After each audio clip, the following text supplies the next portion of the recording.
दोस्तों, मेरा नाम है छैल और स्वागत करता हूं आपका मेरे YouTube चैनल पे टेक्निकल स्टडी विद छैल। लास्ट क्लास में हमने थर्मो स्टार्ट किया था और हम थर्मो में कहां तक पहुंच गए थे। हमने क्या क्या पढ़ लिया था, सिस्टम पढ़ लिया, सराउंडिंग पढ़ लिया, बाउंड्री पढ़ लिया, प्रोसेस आज हम स्टार्ट करेंगे और प्रॉपर्टीज पढ़ ली थी। ठीक है, तो आज का पहला टॉपिक जो रहेगा हमारा वो रहेगा state of the system, state of the system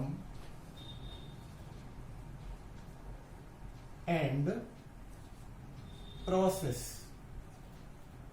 कि भाई सिस्टम की कौन कौन सी स्टेट है, स्टेट होती क्या है एंड प्रोसेसेस कौन कौन सी इन्वॉल्व हैं। ठीक है, तो हम स्टार्ट करते हैं। स्टेट स्टेट क्या है भाई, हमने लास्ट क्लास में पढ़ लिया था प्रॉपर्टीज। प्रॉपर्टीज कौन कौन सी होती हैं, इंटेंसिव प्रॉपर्टी और एक्सटेंसिव प्रॉपर्टी। इंटेंसिव प्रॉपर्टी कौन सी थी, जो कि इंडिपेंडेंट थी मास पे, जो मास पे डिपेंड नहीं करती थी। कौन कौन सी प्रॉपर्टीज थी, pressure, temperature, density etcetera. Okay, और एक्सटेंसिव प्रॉपर्टीज थी जो मास पे डिपेंड करती हैं।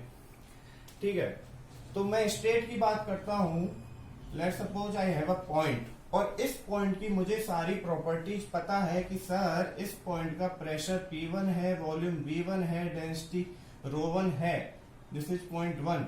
मुझे इस पॉइंट की सारी प्रॉपर्टीज पता है, तो इस पॉइंट की ये है state. If we know all the properties about any point then this is called state of that point. Okay, तो इस पॉइंट के हमें स्टेट पता है क्योंकि हमें इसकी प्रॉपर्टीज पता है उस पॉइंट पे। ठीक है, let's suppose I have another point 2, तो भाई इसकी भी हमें प्रॉपर्टीज पता है, P2, V2, ρ2। तो इस पॉइंट की ये हो गई स्टेट। ओके, अब मुझे इस पॉइंट से इस पॉइंट तक जाना है, मुझे इस पॉइंट से इस पॉइंट तक जाना है, तो मैं इस चीज को क्या कहूंगा, मैं इस चीज को कहूंगा change in state. Change in state from point 1 to point 2 if we move then this is called change in state. ये क्या हो गई, चेंज इन स्टेट। ठीक है, अब मैं बात करता हूं प्रोसेस की। स्टेट हमने समझ लिया, स्टेट क्या है। अब बात करते हैं प्रोसेस की। ठीक है सर, आपने स्टेट बता दिया। अब प्रोसेस, ये जो चेंज इन स्टेट हो रहा है ना, अगर ये कंटिन्यूअस है, continuous change in state,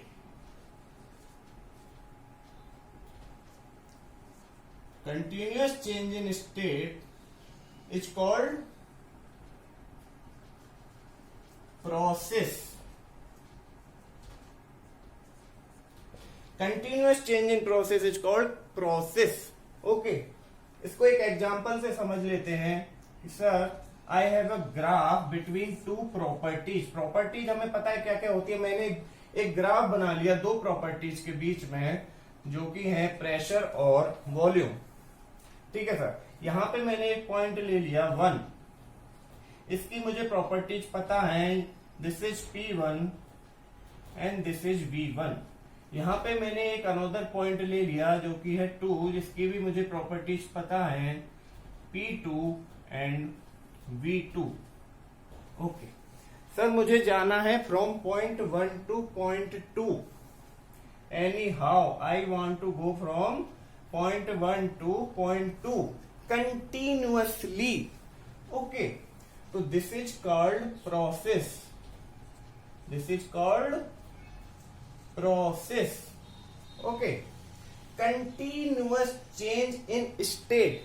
continuous change मतलब हर पॉइंट पे चेंज हो रही है स्टेट, हर पॉइंट पे अलग अलग प्रॉपर्टी है। इस पॉइंट पे देखेंगे तो ये P3, V3, हर पॉइंट पे अलग अलग प्रॉपर्टीज हैं। तो ये कंटिन्यूअसली चेंज हो रहा है हर पॉइंट पे। इस लाइन पे इनफाइनाइट नंबर ऑफ पॉइंट है, अनंत पॉइंट हैं, तो हर पॉइंट पे क्या है, अलग अलग प्रॉपर्टीज हैं। तो कंटिन्यूअस चेंज हो रहा है, किसमें हो रहा है, स्टेट में। तो इसे क्या बोलेंगे, प्रोसेस बोलेंगे। ओके, नाउ अब प्रोसेस, ठीक है सर, प्रोसेस कितनी टाइप की होती हैं? ठीक है, मैं स्टार्ट करता हूं। प्रोसेस एक होती है रिवर्सिबल।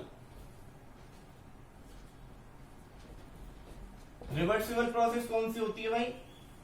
कि ये एक प्रोसेस थी, मैं गया पॉइंट 1 टू पॉइंट 2, मैं गया पॉइंट 1 टू पॉइंट 2 और मैं चाहता हूं कि सर मैं इसी पाथ को फॉलो करके पॉइंट 2 से पॉइंट 1 पे पहुंचूं, इसी पाथ को फॉलो करके, मतलब इसी पाथ पे रिवर्स हो जाऊं, इधर उधर ना जाऊं, तो ये होगी रिवर्सिबल प्रोसेस। तो ध्यान रखना, मुझे पॉइंट 1 से पॉइंट 2 जाना था और पॉइंट 2 से पॉइंट 1 पहुंचना है उसी पाथ से, without any change in system and surrounding.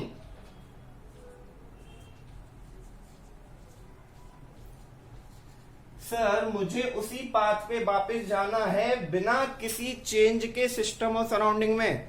जब हम वापस जा रहे हैं तो सिस्टम और सराउंडिंग में कोई चेंज नहीं होना चाहिए। मतलब एक पॉइंट से दूसरे पॉइंट गए, उसकी कुछ एनर्जी होगी E1 और दूसरे पॉइंट से पहले पॉइंट पे गए उसी पाथ से उसकी एनर्जी होगी E2। ये होने चाहिए बराबर। अगर थोड़ा भी लॉस हो गया तो ये बराबर नहीं होंगे, मतलब सिस्टम और सराउंडिंग में चेंज हो जाएगा। अगर एनर्जी यहां से निकलकर सराउंडिंग में या सिस्टम में चली गई तो वो रिवर्सिबल प्रोसेस नहीं होगा। तो वो कौन सा होगा? इररिवर्सिबल प्रोसेस होगा। ठीक है,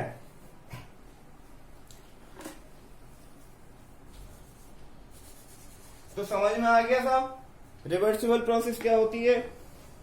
ठीक है, without any loss in system and surrounding, if a process retrieve और reverse on its own path, then it is called reversible process. ठीक है, ठीक है, रिवर्सिबल प्रोसेस अगर ऐसा नहीं है, चेंज कर देती है, लॉस कर देती है एनवायरमेंट में, सराउंडिंग में, सिस्टम में, तो वो कौन सी प्रोसेस हो गई? वो हो गई फिर irreversible process. Otherwise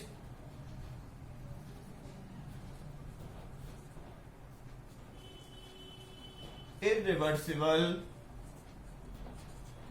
process. Okay,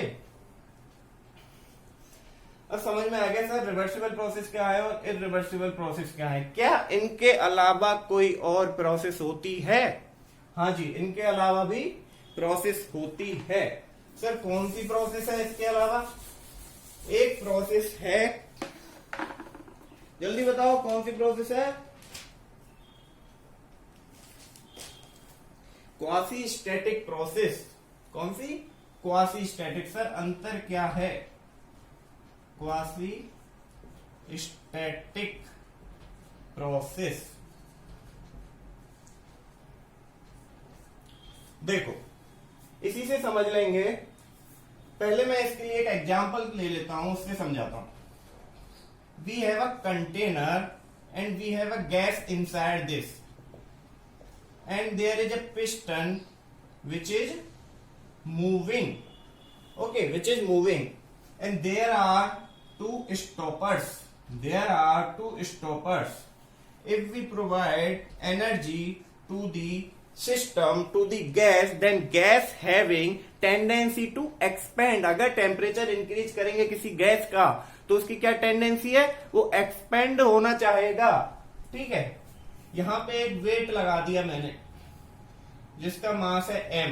मास m है तो यहां से अगर मैं वेट देखूं तो वेट क्या होता है? mg। और इस पिस्टन का सरफेस क्रॉस सेक्शन एरिया है a, तो यहां से प्रेशर क्या हो गया? Force divide by cross section area. Okay, और इस कंटेनर का, इस गैस का कुछ वॉल्यूम होगा, मैंने मान लिया वो वॉल्यूम है V1 और ये हो गया प्रेशर P1। मुझे P1 पता है, V1 पता है। सर अब मैं क्या कर रहा हूं? मैं इसको हीट कर रहा हूं। ठीक है, मैंने क्या किया? इस मास को हटा दिया तो क्या होगा? गैस की टेंडेंसी है एक्सपेंड होने की थी, तो एकदम पिस्टन कहां पहुंचेगा? यहां पहुंचेगा और स्टॉपर पे आके रुक जाएगा। लेकिन ये प्रोसेस होगी बहुत ही फास्ट प्रोसेस होगी। लेकिन क्वासी स्टैटिक प्रोसेस जो होती है वो होती है वेरी स्लो। कैसी होती है? Very slow. और we can say this is process of infinitely slow. Infinitely slow, बहुत ही स्लो प्रोसेस होती है। तो सर इस एग्जांपल में कैसे समझाओगे कि ये क्वासी स्टैटिक प्रोसेस हो सकती है?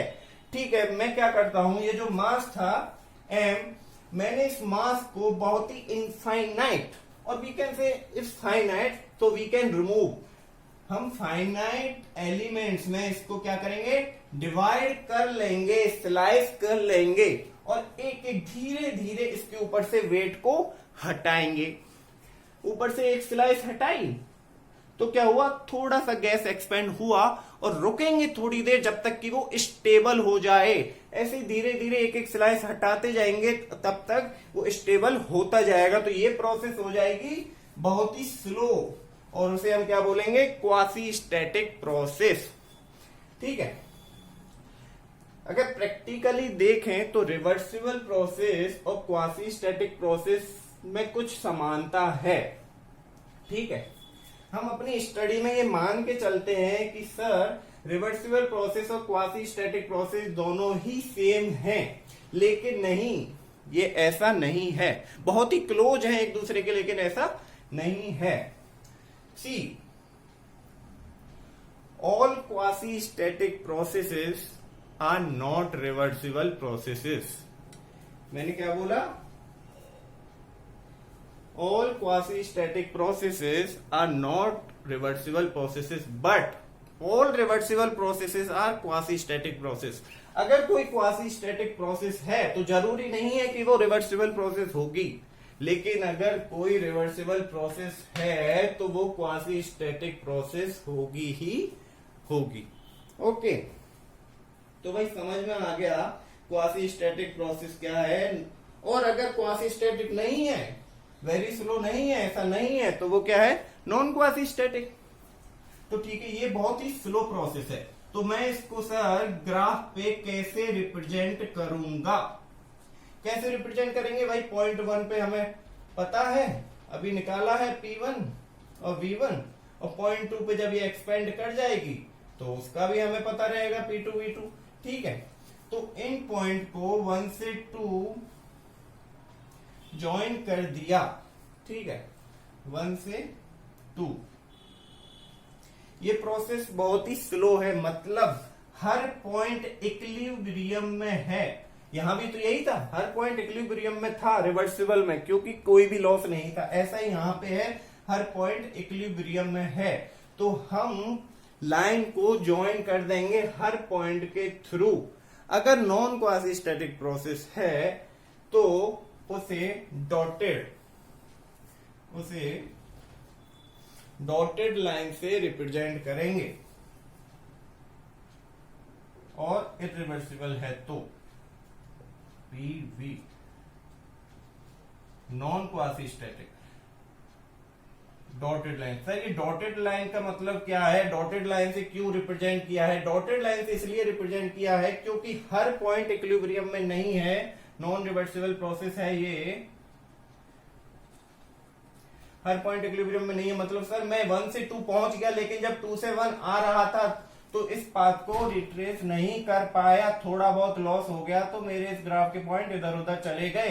तो मैं इन सब पॉइंट को एक लाइन से कैसे ज्वाइन करूं? तो इसलिए मैंने इसको एक डॉटेड लाइन से ज्वाइन कर दिया। ओके, समझ गए भाई? स्टेट ऑफ द सिस्टम समझ में आ गया, प्रोसेस ऑफ द सिस्टम समझ में आ गया।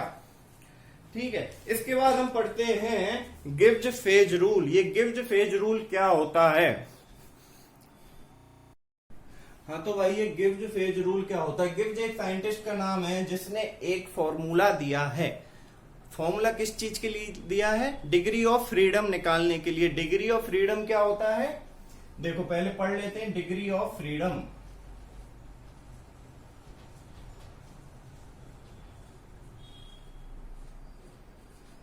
डिग्री ऑफ फ्रीडम निकालने के लिए गिब्स ने एक फॉर्मूला दिया। ठीक है, पहले देख लेते हैं डिग्री ऑफ फ्रीडम क्या है, फिर वो फॉर्मूले पे जाते हैं। ठीक है, degree of freedom is nothing but this is the minimum number of independent intensive variable required to define और to fix the position of any system. मतलब कम से कम मुझे कितने वेरिएबल चाहिए जिससे मैं ये बता सकूं कि सर एक सिस्टम इस पोजीशन पे है, या इसकी ये पोजीशन है, या इसकी ये स्टेट है। कैसे पता लगेगा, कितने number of minimum independent variable चाहिए, तो उसे क्या बोलेंगे, degree of freedom. Minimum number of independent variable required to fix the position of system.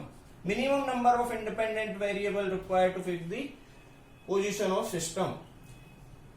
Independent intensive variable, intensive, मैंने प्रॉपर्टी जो पढ़ाई थी ना इंटेंसिव एंड एक्सटेंसिव, वही है ये इंटेंसिव वेरिएबल रिक्वायर्ड। ठीक है सर, ये पता लग गया डिग्री ऑफ फ्रीडम ये है। तो गिब्स ने एक फॉर्मूला दिया P plus F equal to C plus 2।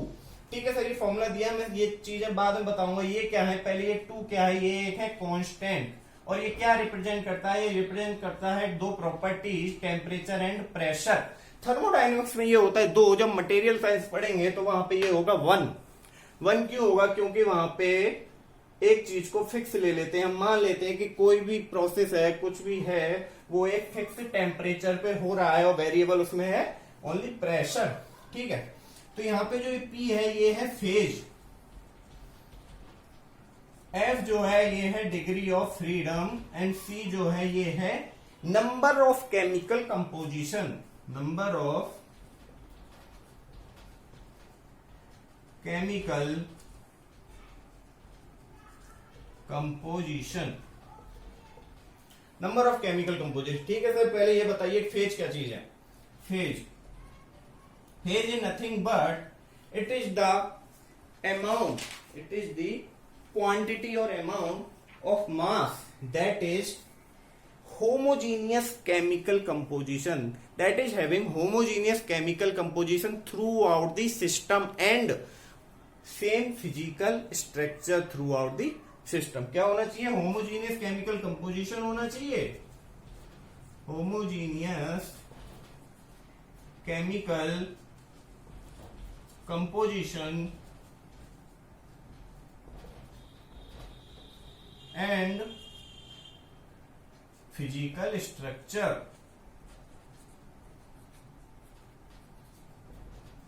ठीक है, होमोजीनियस केमिकल कंपोजिशन होना चाहिए और सेम फिजिकल स्ट्रक्चर होना चाहिए through out the volume of the system.